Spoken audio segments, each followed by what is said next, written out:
Dear students, अभी तक हम लोगों ने बात की थी प्लाज्मा मेम्ब्रेन के अक्रॉस कैसे ट्रांसपोर्ट होता है। उसमें हम लोगों ने अभी तक जो बात की है उसमें या तो हमने फैसिलिटेटेड डिफ्यूजन के बारे में बात की है, या फिर हमने बात की है कि सिंपल डिफ्यूजन कैसे होता है, या फिर बात की है कि ट्रांसपोर्टर्स क्या है और कितने तरह के होते हैं, चैनल्स क्या है, कितने तरह के होते हैं।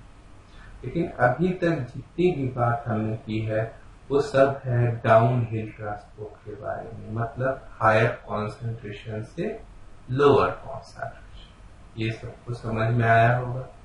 लेकिन अब हम जो बात करने जा रहे हैं वो बात कर रहे हैं पंप, या इन्हें एटीपी पावर्ड पंप भी कहते हैं या पंप भी कहते हैं। अब पंप का क्या कॉन्सेप्ट है, जब एक छोटा सा अपने दिमाग में कॉन्सेप्ट बना लीजिए कि जब आपके घर में बिजली होती है तब आप ऑन करते हैं और आपका जो पंप होता है वो काम करता है, ठीक है। या कोई भी इंजन जो है वो तभी काम करता है जब उसमें फ्यूल, मतलब एनर्जी का यूटिलाइजेशन है। तो यहाँ पे जो हम बात करेंगे उसमें बात करेंगे कि जब एटीपी का डायरेक्ट यूज हो रहा है ना, और ट्रांसपोर्ट होगा अगेंस्ट कॉन्सेंट्रेशन ग्रेडियंट, ठीक है। तो इसमें हम तीन चीजों की यहाँ पे बात करेंगे मुख्यतः। वो है, एक है आपका सोडियम पोटेशियम पंप, जो कि बहुत कॉमन है और हम लोग इसे बहुत इम्पोर्टेंट भी है बच्चों में, है ना। और दूसरा है सरका पंप। ये दोनों जो है ये एटीपी पावर्ड पंप। उसके बाद हम बात करेंगे प्राइमरी एक्टिव ट्रांसपोर्ट क्या है और सेकेंडरी एक्टिव ट्रांसपोर्ट, ठीक है। ये भी बहुत इंपॉर्टेंट टॉपिक। तो आइए सबसे पहले देखते हैं कि हमारा सोडियम पोटेशियम पंप क्या होता है और ये कैसे काम करता है। तो देखिए यहाँ पे आपको दिखाया गया है, ये जो येलो बॉल्स है ये है हमारा सोडियम, ठीक है।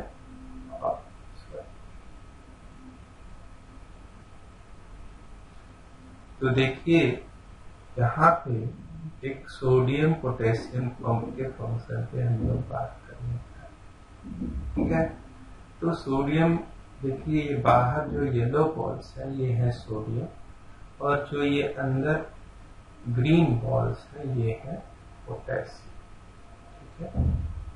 अब आप यहाँ पे बहुत आसानी से ये देख सकते हैं कि सोडियम का कॉन्सेंट्रेशन बाहर, सेल के बाहर ज्यादा है और साइटोसोल में, ठीक है, साइटोसोल के अंदर कम है। और इसी तरह से अगर आप पोटेशियम को देखेंगे तो पोटेशियम का कॉन्सेंट्रेशन सेल के अंदर ज्यादा है और बाहर कम है। और ये जो इलेक्ट्रिकल ग्रेडियंट है ये बहुत ही इंपॉर्टेंट है और इसको मेंटेन करना बहुत ही इंपॉर्टेंट है, ठीक है। तो आप यहाँ पे देखिए, जब दोनों को बाहर ज्यादा सोडियम मेंटेन रखना है तो निश्चित तौर पे हमें लो कॉन्सेंट्रेशन से हाई कॉन्सेंट्रेशन की तरफ जाना है, मतलब हमें अप हिल जाना है। मतलब हमें ऊर्जा चाहिए कि नहीं चाहिए भाई, बोलो, ऊर्जा चाहिए। अच्छा, उसी तरह से अगर पोटेशियम को देखें तो पोटेशियम क्या है, अंदर ज्यादा है और उसको कहाँ जाना है, बाहर, जहाँ की पोटेशियम कम है। तो ऊर्जा चाहिए कि नहीं चाहिए, बोलो। लेकिन अब यहाँ चांस की बात है कि जो सोडियम पोटेशियम पंप है वो दोनों को ही ट्रांसपोर्ट करता है एक साथ, है ना, एक साथ जो है उनका ट्रांसपोर्ट करता है। लेकिन दोनों को अप हिल ट्रांसपोर्ट करना है। अप हिल ट्रांसपोर्ट करने का मतलब हुआ कि हमें ऊर्जा चाहिए ही चाहिए, ठीक है। तो देखिए ये पंप क्या करता है, ये है आपका सोडियम पोटेशियम पंप। देखिए ये है सोडियम पोटेशियम पंप, है ना। इसके साथ एक बहुत इंपॉर्टेंट मॉलिक्यूल जुड़ा है, ये है एटीपेज। क्या है भाई? एटीपेज, है ना। ये एटीपी का ब्रेकडाउन करता है और उससे क्या निकलती है? ऊर्जा निकलती है। तो हमको जब अपहिल जाना है तो ये ऊर्जा कहां से आएगी भाई? एटीपी के हाइड्रोलिसिस से। ठीक है। अच्छा, होता क्या है कि ये जो सोडियम पोटेशियम पंप है, इसमें सबसे पहले 3 सोडियम आके बाइंड कर जाते हैं और 2 पोटेशियम आके बाइंड कर जाते हैं, लेकिन इनका ट्रांसपोर्ट नहीं होगा। क्यों नहीं होगा? क्योंकि इनको चाहिए ऊर्जा, क्योंकि इनको जाना है up hill, not down hill. इनको जाना है अप हिल। ठीक है। तो देखिए यहाँ पे क्या है, ये काम कैसे करता है, ये जो पंप है वो कैसे काम करता है उसको हम देखते हैं, है ना। ये बहुत इंपॉर्टेंट है। देखिए यहाँ पे क्या है, यहाँ पे पोटेशियम कम है भाई, है ना। तो यहाँ से 2 पोटेशियम जाएंगे कहाँ? सोडियम पोटेशियम पंप के पास, और किससे बाइंड कर जाएंगे? ये सोडियम पोटेशियम चैनल से, पंप से बाइंड कर दें। ठीक है। उसी तरह से देखिए इधर से कितने सोडियम आएंगे? 3। इधर से 3 सोडियम आएंगे, ठीक है ना, वो भी बाइंड कर देंगे।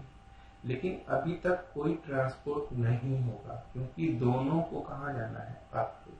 तो देखिए जब भी ट्रांसपोर्ट होगा, सोडियम का बाहर की तरफ और पोटेशियम का अंदर तरफ साथ साथ होगा। साथ साथ होने के साथ साथ क्या इंपॉर्टेंट होगा भाई?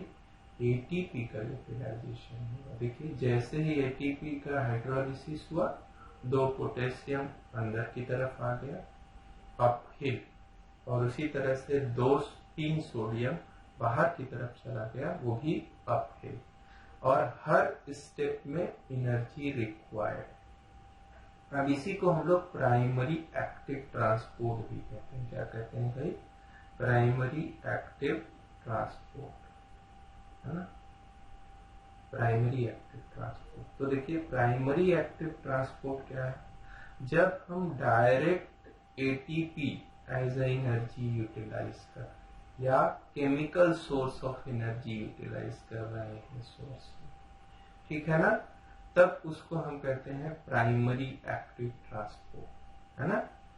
अच्छा, अब आइए बात करते हैं कि सरका पंप कैसे काम करते हैं। यहाँ तो 2 आयंस हो गए, तो थोड़ा सा आपको समझने में मुझे नहीं लगता है दिक्कत हुई होगी, लेकिन आइए सरका पंप को आप देखेंगे तब आपको एकदम ही क्लियर हो जाएगा कि एटीपी पावर्ड पंप कैसे काम करते हैं।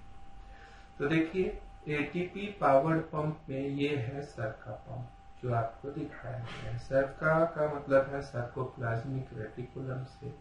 आप जानते हैं मसल के अंदर कैल्शियम रिक्वायर्ड होता है ना, मसल के रिलैक्सेशन के लिए। तो ये जो येलो बॉल्स दिखाई गई हैं ये क्या है? कैल्शियम है।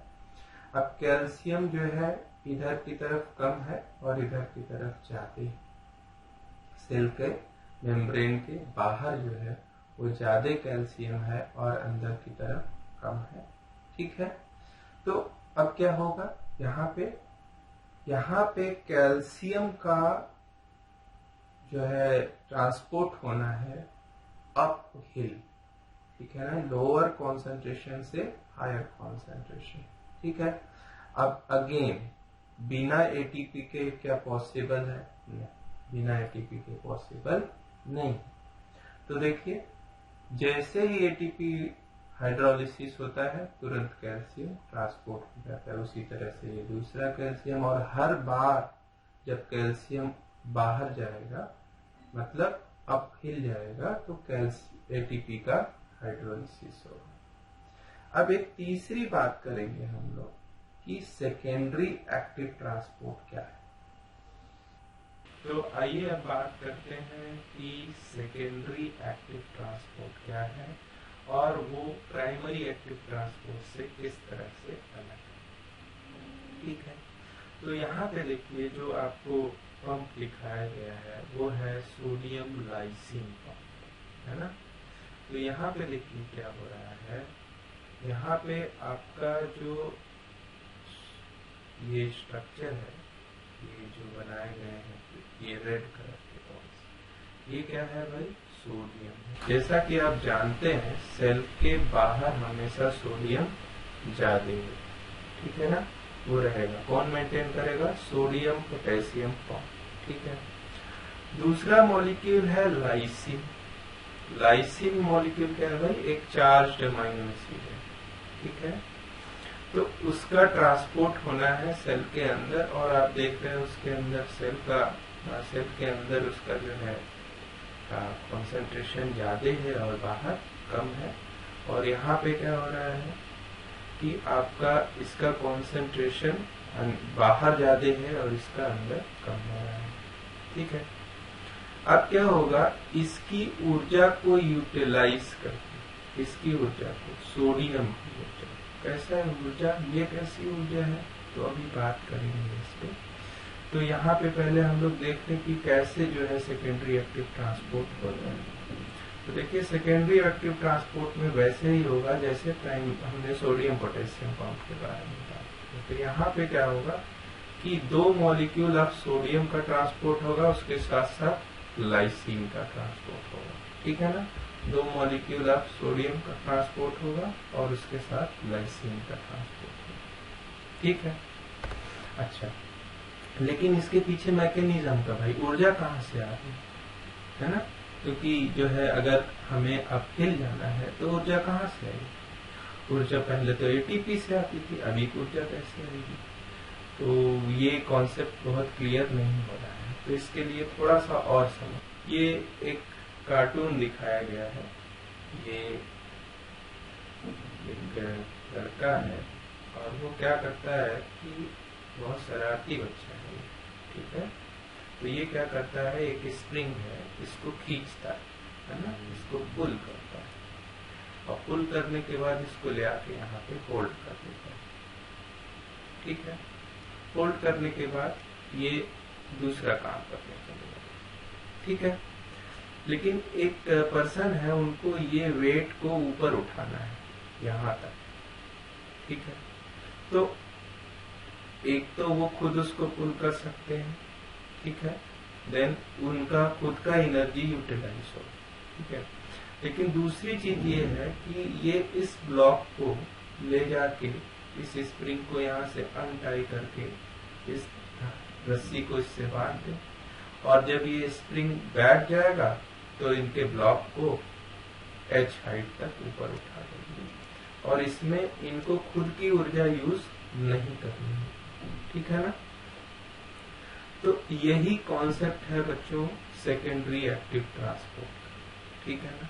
जब किसी स्प्रिंग को आप खींचते हैं, है ना, तो खींचते हैं तो आप उस पर कार्य करते हैं, और वो ऊर्जा उसमें फ्री एनर्जी के फॉर्म में स्टोर हो जाती है, ये कार्य करने की क्षमता हो जाती है उसके अंदर स्टोर। और जैसे ही आप उसको छोड़ते हैं वो वापस आना चाहेगी, उसके इक्विलिब्रियम को आपने डिस्टर्ब कर दिया, उसका इक्विलिब्रियम ये था, ठीक है।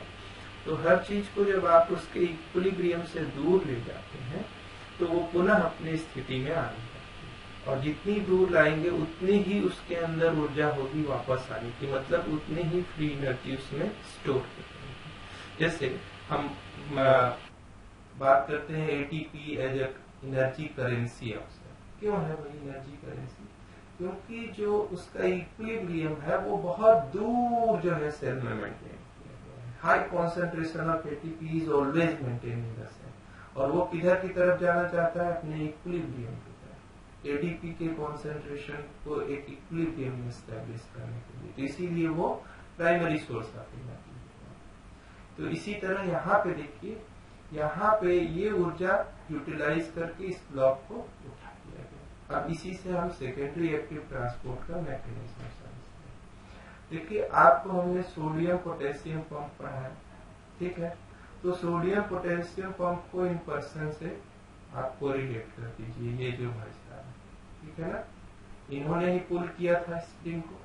तो उसी तरह इसने क्या किया है, यहाँ सोडियम पोटेशियम पंप ने सोडियम को कहाँ भेज दिया भाई, बाहर, ठीक है, किधर भेजा, अप है, और पोटेशियम को अंदर। और उस प्रोसेस में इन्होंने क्या यूटिलाइज किया, एनर्जी, और इन्होंने भी एनर्जी यूटिलाइज किया होगा जब स्प्रिंग को पुल कर रहे थे।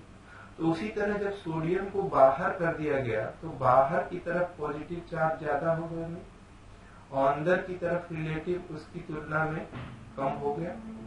इसको बोलते हैं इलेक्ट्रिकल ग्रेडियंट, इलेक्ट्रिकल ग्रेडियंट है ना, इसको बोलते हैं इलेक्ट्रिकल ग्रेडियंट, ठीक है। अब इस ऊर्जा का यूज होगा, अब ये इलेक्ट्रिकल ग्रेडियंट जो बन गया यही क्या है, इसका फ्री एनर्जी देगा, क्या देगा, फ्री एनर्जी, है ना। अब अगर हम चाहे तो यूज किया किसने, लाइसिन के ट्रांसपोर्ट में। देखिए बाहर सोडियम ज्यादा है, उसके साथ साथ लाइसिन भी ज्यादा है। तो इस सोडियम को जो बाहर स्टोर किया गया था, जैसे कि स्प्रिंग को खींच के रखा गया है ना, उसी तरह से इस सोडियम के द्वारा जो इलेक्ट्रिकल ग्रेडियंट है उससे जो फ्री एनर्जी मिल रही है उसको यूटिलाइज करके लाइसिन अंदर जाएगा, इसको बोलते हैं सेकेंडरी एक्टिव ट्रांसपोर्ट। तो यहाँ direct source of energy chemical नहीं है, इलेक्ट्रिकल ग्रेडियंट, ठीक है। आई होप कि ये दोनों चीजें आपको समझ में आई होंगी, और अगर आपकी कोई क्वेरीज है तो आप जरूर इसमें कमेंट सेक्शन में हमें बताएं। Thank you.